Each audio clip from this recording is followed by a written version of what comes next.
land. That's who we are. Can we withdraw my membership from this useless parliament? Honorable. Yes, honorable member. Both sides of the road, you have crosses.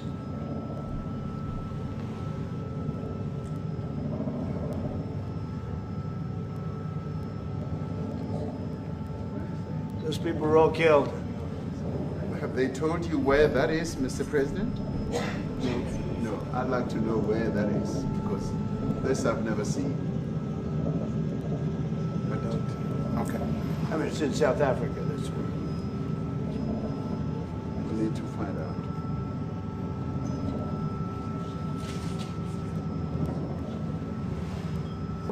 We are going to occupy land. Yeah. South Africa occupy.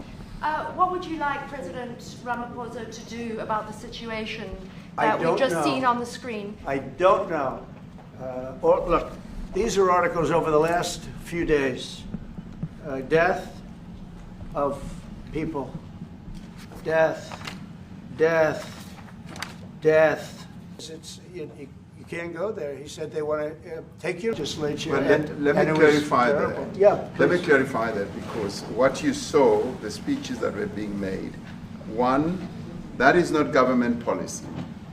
We have a multi-party democracy in South Africa that allows people to express themselves, political parties to adhere to various policies, and in many cases, or in some cases, those policies do not go along with government policy. Our government policy is completely against what he was saying, even in the parliament. And they're a small minority party, which is allowed to exist in terms of our constitution. But you do allow them to take land. No. You do allow them to take land. Nobody can take land. And then when they take the land, they kill the white farmer. And when they kill the white farmer, nothing happens to them. No, there is nothing happens to them. There is criminality in our country. People who do get killed, unfortunately, through criminal activity, are not only white people. Majority of them are black people. I know that was bad, but no one's looking at this. You are someone who was, The issue of whether what he terms as genocide can be equated to the struggle. And of course it cannot, because there is just no genocide in South Africa. And of course it is an issue of how one looks at it.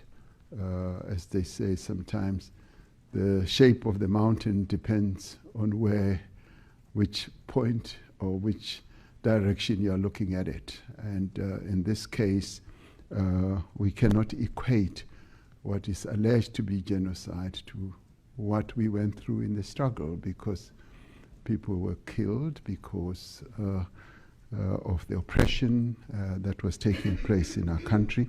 So you cannot equate that. To come forward and give a little bit of color on the trade.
I just returned from an Oval Office meeting between the South African president and President Trump. It was ended up being a very interesting meeting. Anytime that business is conducted in front of the press and it goes on for that long and there's a free-flowing exchange of ideas and information, it turned out to be really interesting.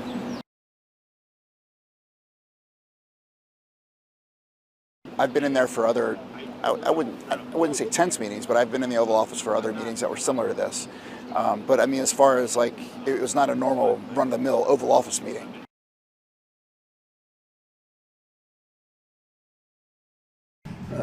We've had tremendous complaints about Africa, about other countries too, from people. They say there's a lot of bad things going on in Africa, and that's what we're going to be discussing today.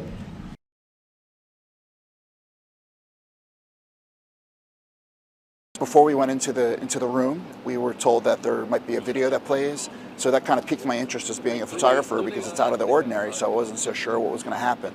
So once I knew that there's a possibility that a video would play, that's when I sort of started, I started looking around the room thinking that this might be a little bit different than usual. Turn the lights down, and just put this on. It's right behind you. These are burial sites right here. Burial sites, over 1,000. I would say if there was Afrikaner farmer genocide, I can bet you these three gentlemen would not be here, including my Minister of Agriculture. He would not be with me.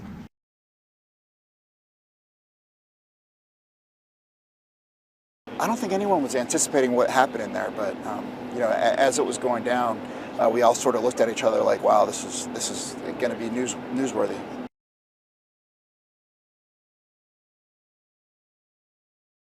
As a still photographer, you're just looking for the body language between the two leaders, and at times it was tense. At times they were laughing with each other, but overall it was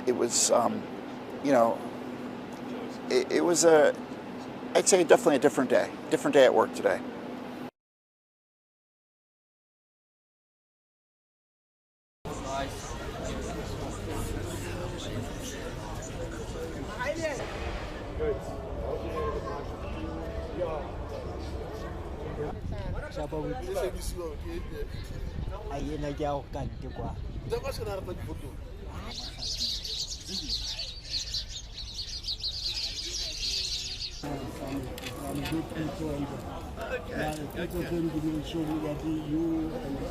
We mustn't mischaracterize things as a genocide and the like. It's not the case at all, because as we've seen, when you mischaracterize things like that and this misinformation gets out, it does have real-world consequences. And we've seen with the United States what those real-world consequences are. There's no mass expropriation of land taking place in South Africa. There's no genocide taking place. Yes, we have crime issues, but as a government we have committed resources and policing to deal with it.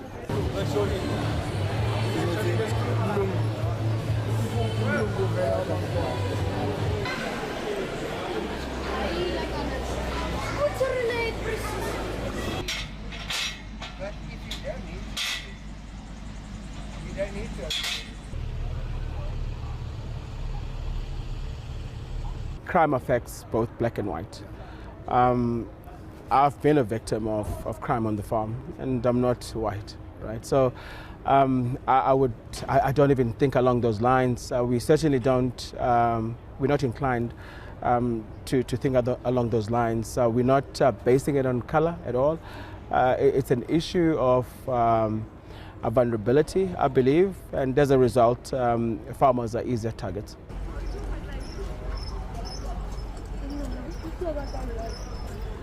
Farmers are separated from your general public. We're not near towns, we are in the rurals, and I think it's exactly that. So perpetrators, they thrive on that, on the fact that farms are isolated.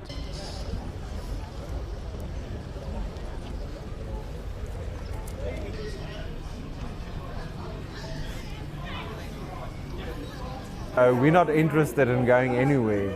The thing we want to do is be part of this country, produce enough healthy food, by doing so grow the economy, providing jobs, empowering people.